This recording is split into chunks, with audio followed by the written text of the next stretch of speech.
Series champions. Do you believe it? It's been 3 days and the thrill of victory has yet to subside. We'll look back at yesterday's victory parade as a town of rabid fans turned out 500,000 strong to say, Tigers, we love you. The 84 season saw milestones passed and youngsters burst on the scene. And we'll review some of the more forgettable plays that contrast the brilliance of big league baseball.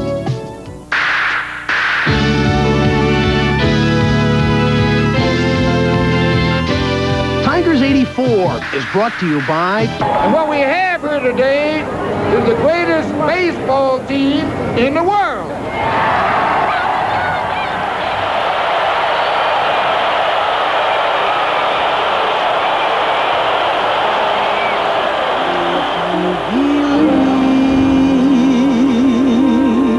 Within your heart you'll know that no one can change the path that you must go. Believe what you feel and know you're right, because the time will come around when you'll say it's yours. Believe that you can go home. Believe you can float on air. Then click your heels 3 times if you believe. Then you'll be there.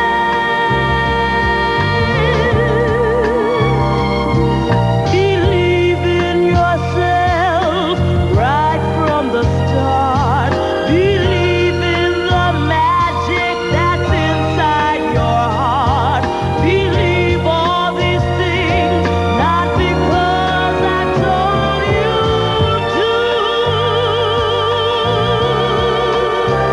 but believe in yourself. If you believe in yourself,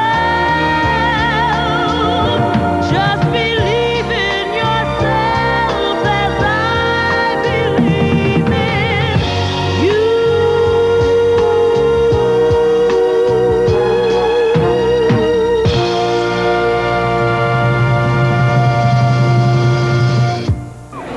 I think you all agree that Detroit and the Detroit Tigers and Kirk Gibson, we've all come a long way together. And there's one special moment that happened in the World Series when I think we all felt it was really clinched, and let's hope that we'll all see this famous pose again. Yeah!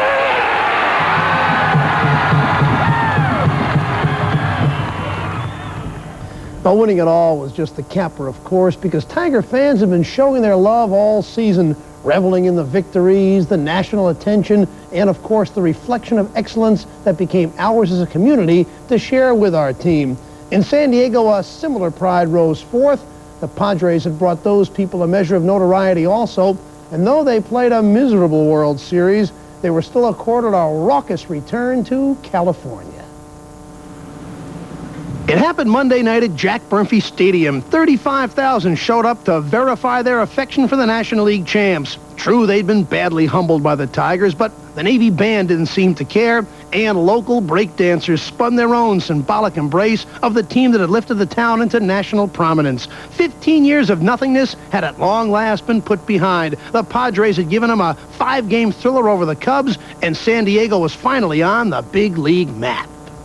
The fans here sense that it's the start of a tradition, and it's the start of something big, and and they want to be in on the start of it just like we were in on the start of it, to the first winning team here. So I think the fans are as excited as the players are. LA has always dominated this southern neighbor. Maybe that's why the free agent ex-Dodger Garvey got the loudest response. This is just a pure love affair between the city and its team. For the first time, this is happening, and the first time is always the most memorable. San Diego's answer to Tom Selleck is almost series star Kurt Bevacqua, and almost to these fans was enough. Even if we'd have won I think we would have had a night like this anyway. The Padres still have a few holes to fill, more than the Tigers for sure. They also have a lot left to prove, more so, of course, than the Tigers also. But only one team survives, and of the 25 losers in big league baseball, they have more to be proud of than just one other team. We begin our series review when Tigers 84 continues.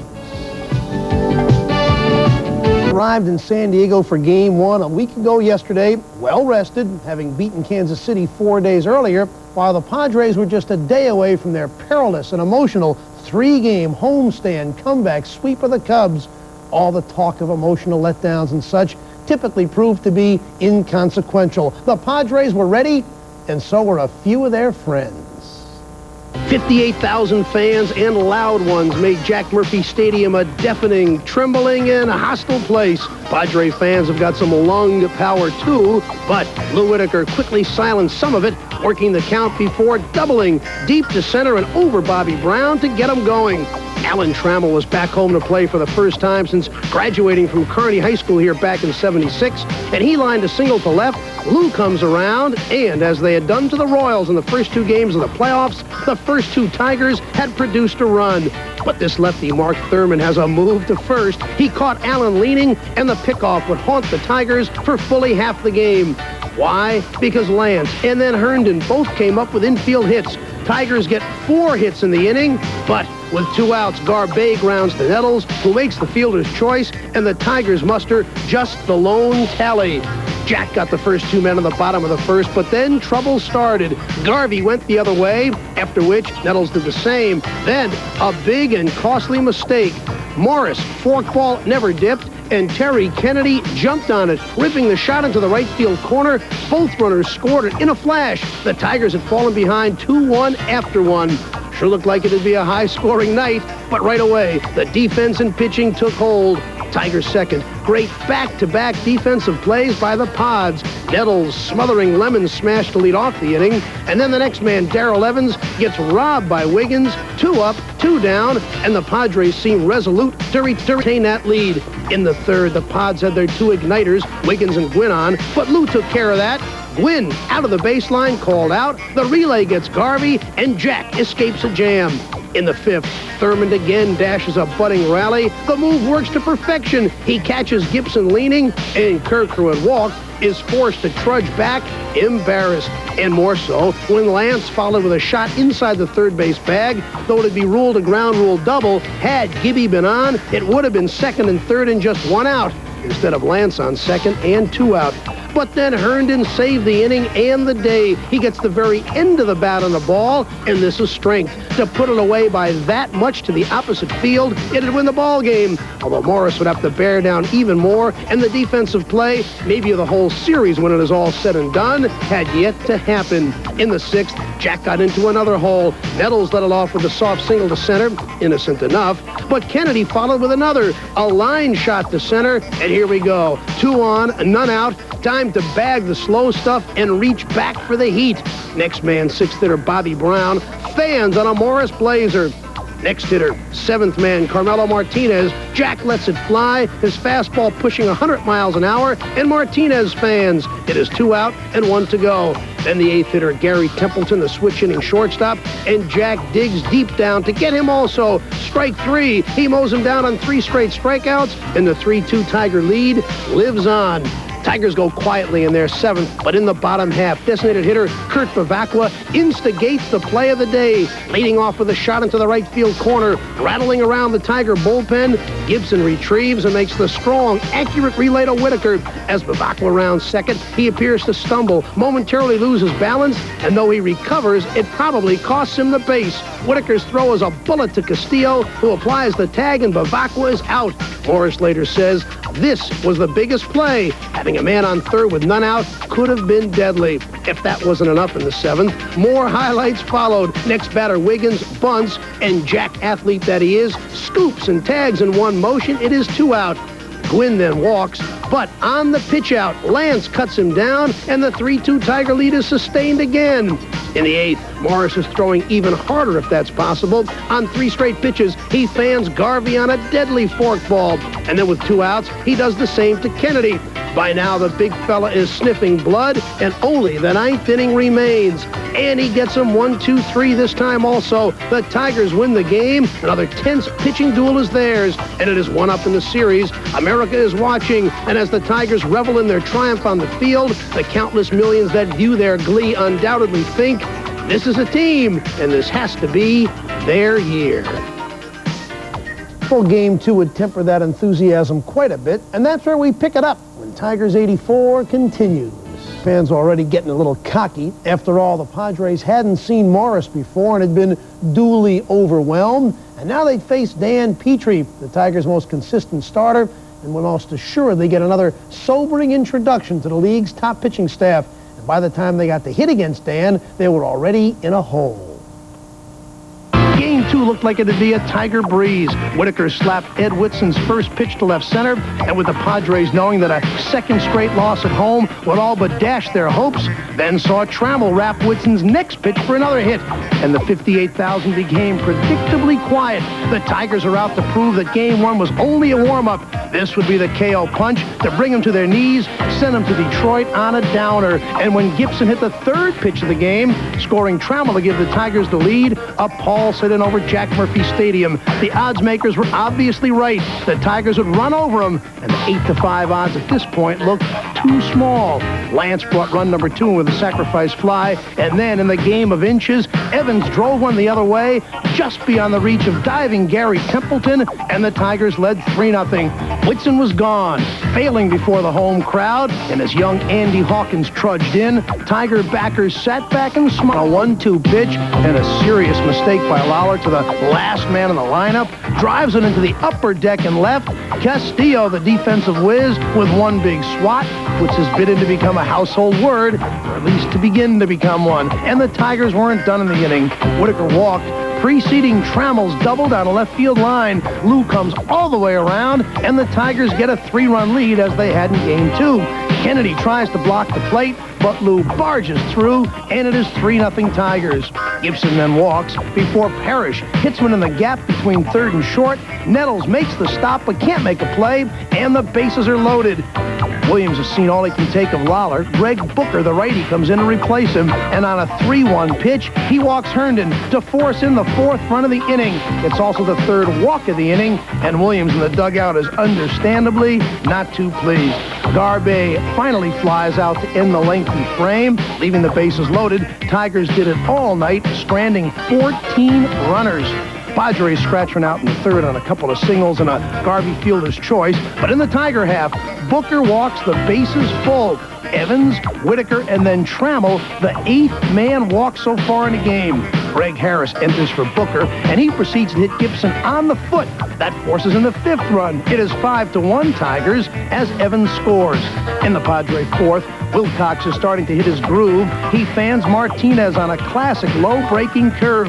Still, 2 outs. Milt had 2 men on who got on hits. Bobby Brown, though, then hits a bouncer to Castillo. He mishandles it, but dives for the bag and gets the force on Bavacqua. Milt gets the last out. It is still 5-1 Tigers. Wilcox winds up getting the win, pitching 6 innings, giving up 1 run on 7 hits, as the Padres couldn't put any of their production together to score runs. In fact, they end the 6th by hitting consecutive drives to the outfield and again leave 2 men on base. They left 10 on in all. It remained 5-1 till the 7th. Shearer in. Garvey followed a Gwynn single with a double into the left field corner.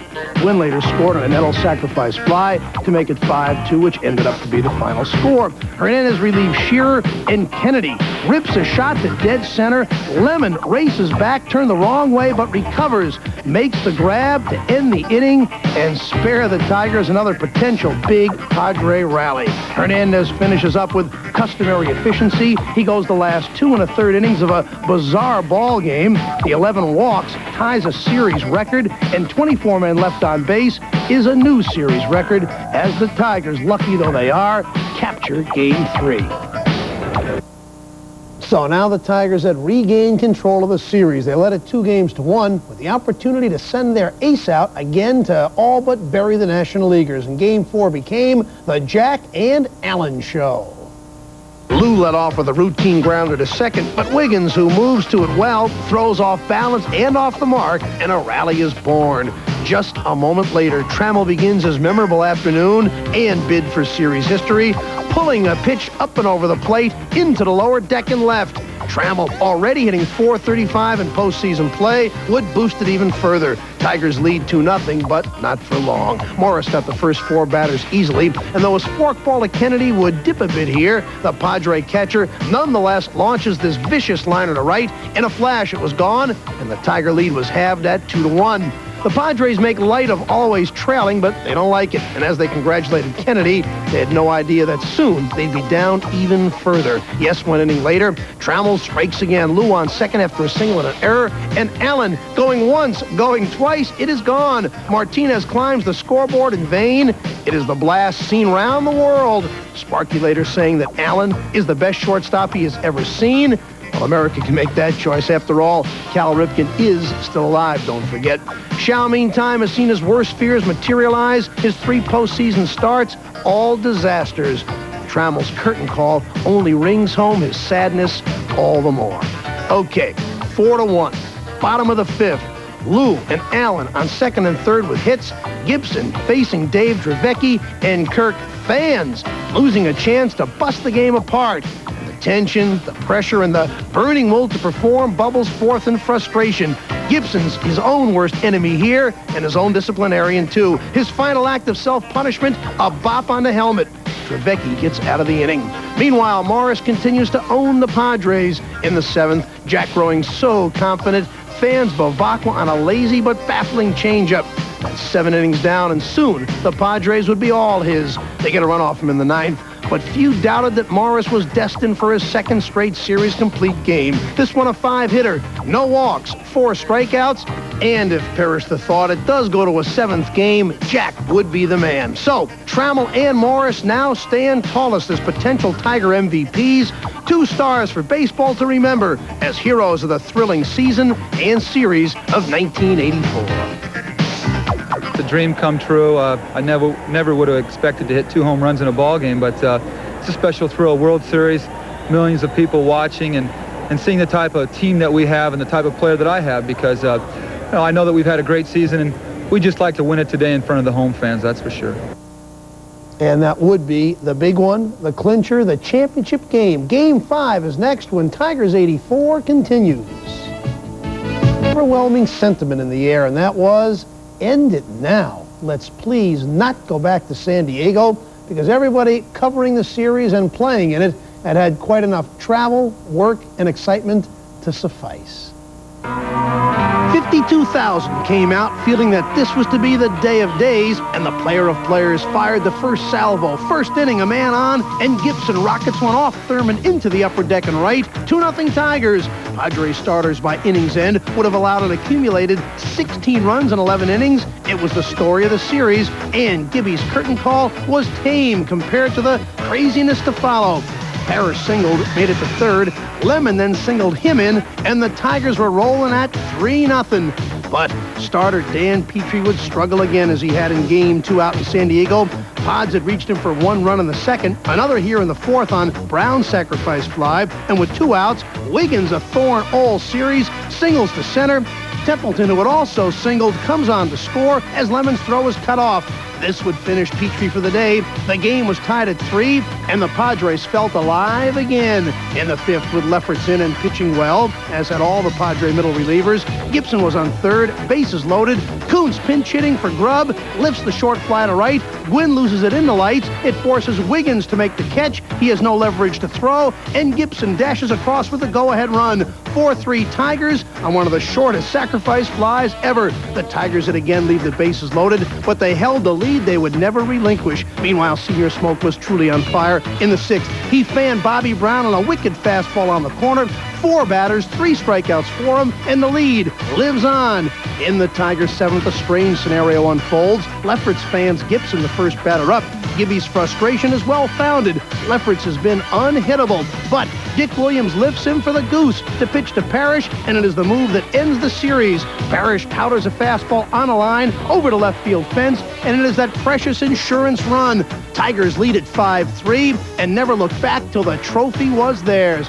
Well, one scare did remain, with Hernandez in to pitch the eighth and 2 outs. Bavacqua leaps on one of Willie's rare mistakes, a fastball up, and it goes out and narrows the lead to a lone run again at 5-4. Bavacqua gets back to the plate to see his mates and gives it the old thumbs up. However, the Tigers soon provide the final answer. Castillo singles in the eighth. Whitaker bunts him along, but Wiggins is off the base, and another Tiger rally is born. Call it the last rally. Gibson then strides to the plate for his final trip to provide the golden nugget for all time. And there it goes!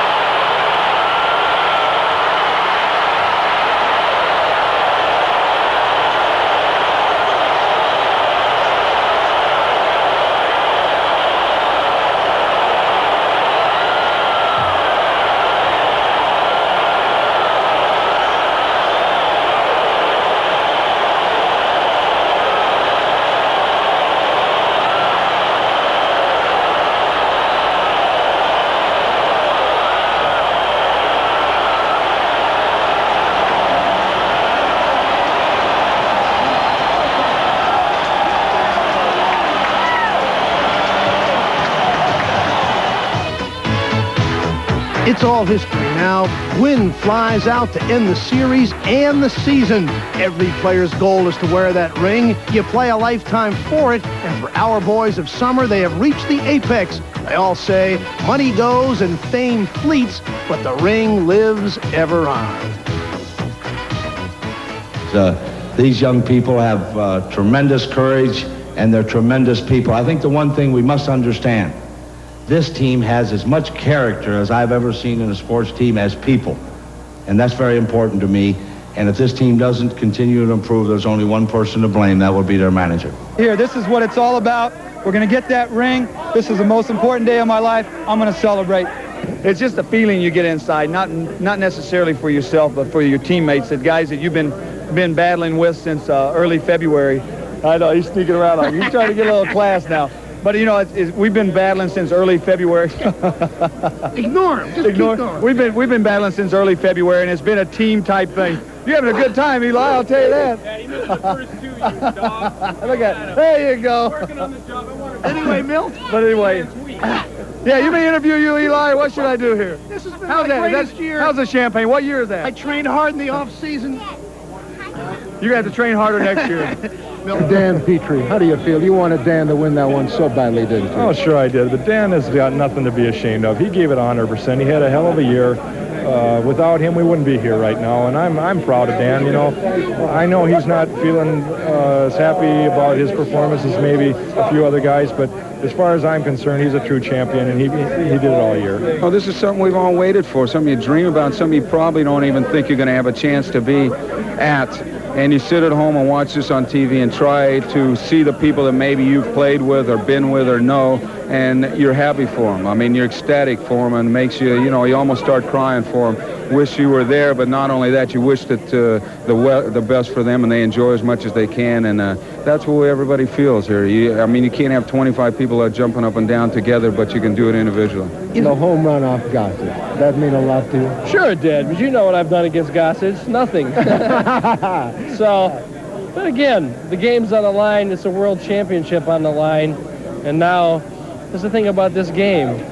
Through all the bad times, you know, and through all the strikeouts from Gossett, now I'm up there at bat, and I got a chance to bury the Padres for the world champion. And I did. So now it's all worth it. Ah, yes, the sweet smell of triumph, even though champagne in your jockey shorts can get a little uncomfortable after a little while. More on the great season of '84 when Tigers '84 continues. More this year. Vintage stars in their 40s reaching milestones they had long sought to achieve, and up-and-coming greats in their teens, all catching the fascination of that vast baseball public. But from the very first week on, it was the Tigers that gave quick notice that the promise of the past few years was about to burst forth. The first Saturday in the season saw Jack Morris capitalize on a national TV audience, a White Sox team that would collapse beyond belief, and a forkball that'd dazzle everybody for months, including Kittle, to complete the no-hitter. The Tigers were in the midst of an unconscious start. Morris's no-no, just a forecast of what was to come. Pete Rose doubled off the Phillies to get hit number 4,000. Later would shock the world by managing the Reds, and now needs just 94 more to pass Cobb and become baseball's most prolific hit accumulator. Phil Niekro turned 45, and the Braves cast off 116 for the Yanks, and with the flutter ball, fanned his 3,000th batter in July against Texas to become just the 9th in history to do it. Reggie Jackson's performance has dipped markedly in recent years, but before he goes, he'll shoot even farther to the top of the all-time homer list. Number 500 came off Bud Black in September. He is 13th now on the all-time list, and that alone should earn him a ticket into the Hall of Fame. Dwight Gooden is 19 and struck out 276 batters to break Herb Score's rookie record. He led the majors and made a big splash in the All-Star game. And when all the waves finally cease, he too could own a spot in the shrine. It took the White Sox and Brewers 2 nights, 25 innings, spread over 8 hours and 6 minutes of playing time before Baines homer off Porter won it 8-6, thus creating the longest game in history. Both teams had horrendous years. Blame it on fatigue. On the season's final day, Mike Witt threw a perfect game against the last-place Rangers. When Bobby Grich handled the final putout, it marked just the 13th perfect 9-inning game in history. But as we know, history will remember this as the year of the Tiger, a team that got off to the greatest start ever and became the first since the 27 Yankees to lead it all year long. They swept the playoffs 3 straight and won the series 4-5. That's serious baseball for a town of serious fans. But near perfection only has meaning when there is contrast, and oh, there was.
Yes, the ballet of baseball. Next up, what happened from George and Al, and what's up this winter from the boys of summer when Tigers 84 continues. The highlight for me this year happened in Toronto in early September. Tigers had an 8-game lead, but they had to travel to Toronto and play a 3-game series. Now, if the Jays swept it, it would have made it just a 5-game lead, and on the rest of the season, the Tigers could have indeed found themselves in some serious trouble. On Friday night the 7th, though, they were down 4-0, and then Kirk Gibson had a 3-run homer, and then Dave Bergman won it with a 3-run homer in the 10th inning, and it just showed the Tigers' intensity and hunger to prove that they could do it this year and protect that early lead that had signaled what a great team they really were. Of course, that ended all the doubts as far as most of us were concerned, and I think after that we pretty much felt sure that they would do well in postseason play and perhaps even go on to win the World Series. In any case, George Kell and Al Kaline, our pair of Hall of Fame broadcasters, met outside Tiger Stadium yesterday just before the parade to hitch us up to a look back at why it happened as it did for the '84 Tigers. Did you bring your horse?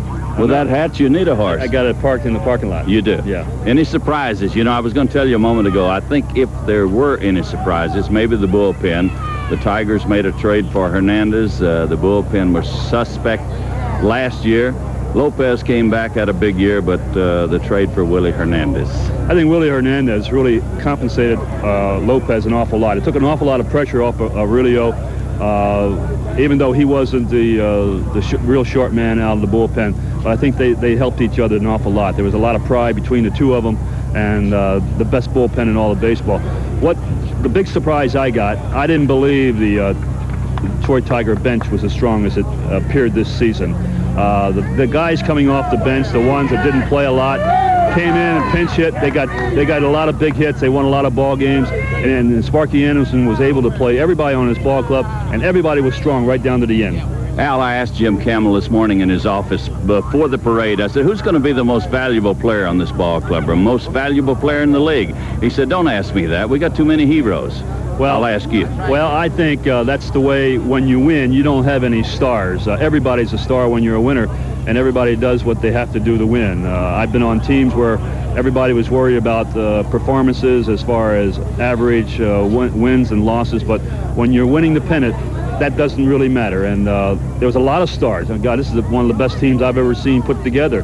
But they came out and played hard every day, and I've never seen a team like the one here in '84. Everybody played hard every day. They put the uniform on, and that's a great credit to Sparky Anderson and the coaching staff. Sparky says they're going to repeat next year. I went to a banquet last winter where the Phillies were there and Baltimore was there, honoring those two ball clubs, and they predicted they'd meet each other again. I think they both finished 5th. It's not easy. George, you and I know it's easy to win the pennant in the wintertime. It's an altogether different thing when the season starts. Very difficult to repeat in the game of baseball today because of free agents. Teams can go out and sign that one key player to help their ball club. It's a young ball club. If they're still hungry, if they still want to be the best, they certainly have the ability. But you have to wait and see. Thank you, Al Kaline. They say your horse is parked in a no parking zone. I'll turn you loose. All right, George. Thank you. And those two rode into the sunset, leaving behind an endless trail of sharp insights and flat-out on-the-money predictions. As for the players themselves, the off-season is a welcome time to rest and to renew the vigor for the always beckoning next year.